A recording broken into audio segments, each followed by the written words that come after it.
Hello, welcome to my channel. My name is Jenny. I'm from Jenny Card Designs. Thank you so much for stopping by to spend time with me here today.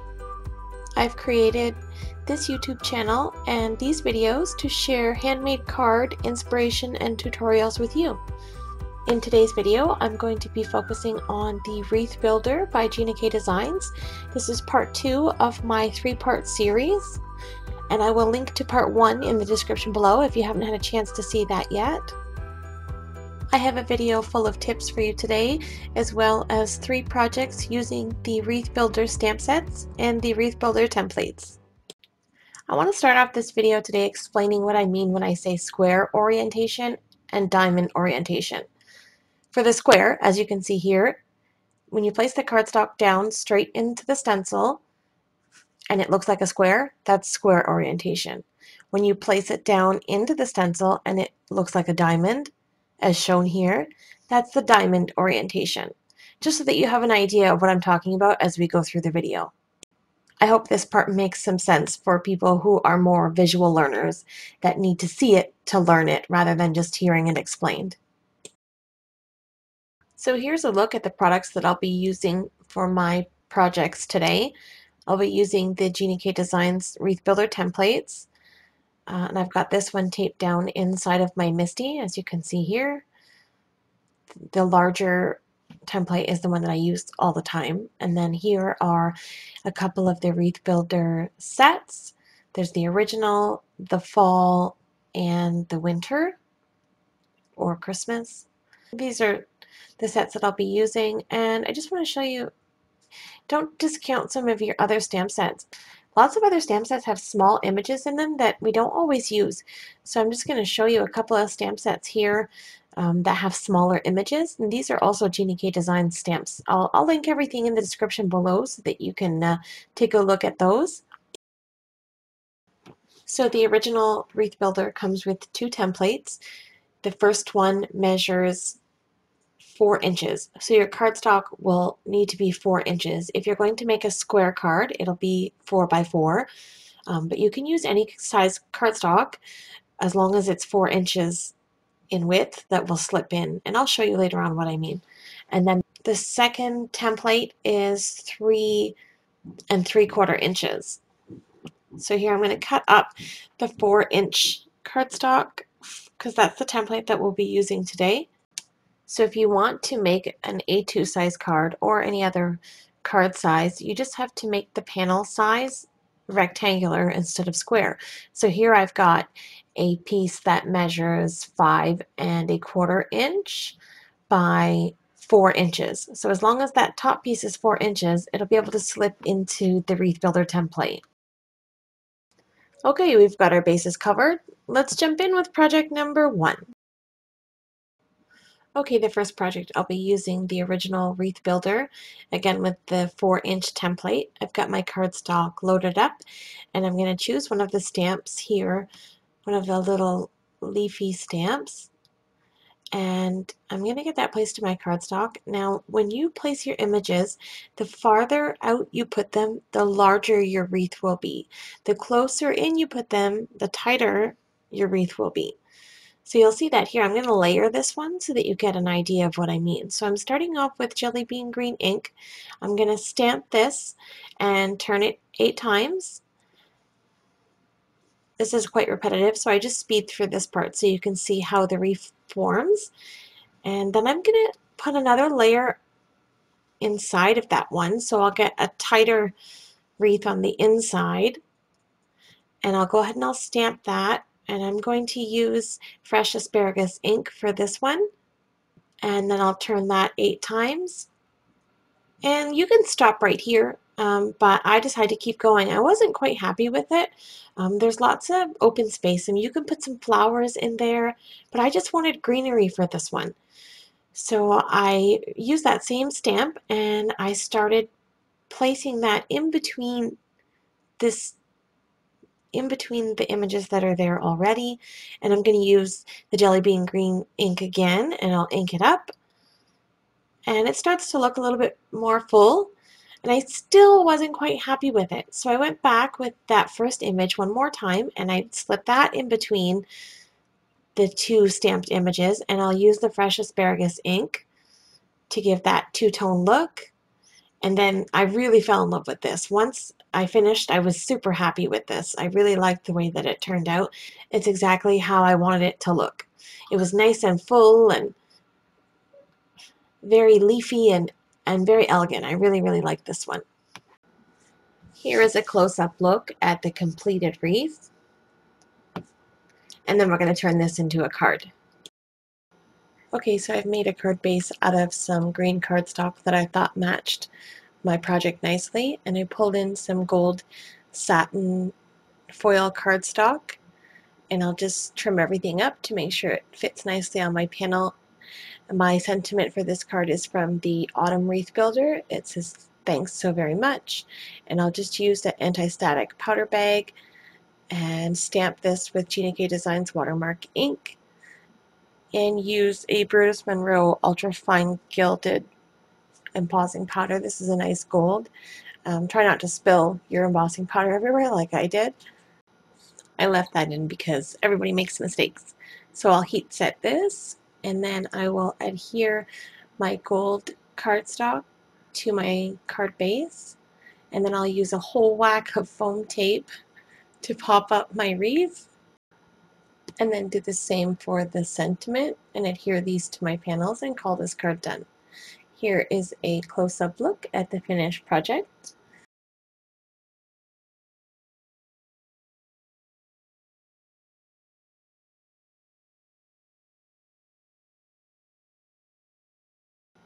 Okay, moving on to project number 2. So this one I'm going to use the Autumn Wreath Builder, and I missed a little bit of recording there. I stamped out my leaves 8 times, and then I decided to use the diamond orientation. You can see here I'm stamping that green leaf 4 times, and then the honey mustard leaf 4 times to get a nice pattern. So the colors I used here was a coral reef, fresh asparagus, and honey mustard. And then I wasn't happy with that, so I went in and I brought another image into the center and stamped that with sweet corn ink. And I still wasn't happy with that, so I added one more image to the outside, and then I was satisfied with that. And I used grass green for that last image. Okay, so let's turn this wreath into a card. So I die cut a hole in the center of that wreath panel, and I adhered some copper foil cardstock to a 5x5 card base. Now I put a bunch of foam tape on here, and then I decided to change my direction. I decided that I wanted to turn this into a shaker card. So I pulled up some of that foam tape, and I added a piece of acetate, and I have a serious problem with foam tape today. As you can see, I don't know where I could have just pulled out the roll of foam tape that I have, but for some reason I wanted to stick with these foam squares. So I'm just going to use this little bag of sequins. It's unmarked. I have no idea. It's just in my stash.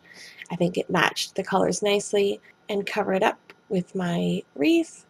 Stamp my greeting, which says Autumn Greetings, and I'll use some copper embossing powder, and I'll get that heat set. And then I will use my tonic trimmer, and as you can see, I use the edges of the trimmer here to get a nice straight line. When I trim down my strip, you can get a really nice small strip. It comes out perfect every time. And this card is done. Here's a look at the finished project. Moving on to project number 3. This one is going to be a little bit of a different card. So I'm starting out with a larger panel, which measures 4 inches by 5¼ inches. And I'm using apple mint ink. And notice the placement of my image here. I've got it really close to the outside edge. So I'll go ahead and I'll stamp this, turning 8 times to complete my wreath. So you've got a really nice wide frame here. And I'll come in with the sea glass ink and a second image, and I'll place that image in between the first one, fill in the wreath nicely. It's beautiful. So I just want to compare the two here.